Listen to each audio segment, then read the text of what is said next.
ইসলামী আন্দোলন বাংলাদেশ আর জামায়াতে ইসলামীর সমাবেশ চাঁদাবাজদের ঘুম কেড়ে নিয়েছে। ইসলামিক স্কলার, আলেম ওলামা, হাফেজদের কাজ শুধু আজান দেবে, নামাজ পড়াবে সেটা না। ইমাম শব্দের অর্থ নেতা, যেটা বলেছে তাদেরকে নেতৃত্ব দিতে হবে সমাজের বিভিন্ন সেক্টরে। একজন হাফেজ পুলিশের এসপি হতে পারেন, ডিসি হতে পারেন, এমপি হতে পারেন, মেয়র হতে পারেন।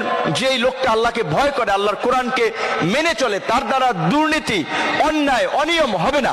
তাহলে এই ভালো লোকগুলো যদি রাজনীতিতে না আসে, এই দেশের বদল হবে কিভাবে? তো কাজে ভালো মানুষকে রাজনীতিতে আসতে হবে। রাজনীতিবিদরা রাষ্ট্র পরিচালনা করে। আসুন এদেশকে শক্তিশালী করি, স্বাধীন এক রাষ্ট্র। আমাদের উপরে কেউ আঙ্গুল তুলবে, ওর আঙ্গুলকে ভেঙে দেবো ইনশাআল্লাহ। আমাদের উপরে কেউ চোখ তুলবে, ও চক্ষু পেয়ে ফেলবে ইনশাআল্লাহ।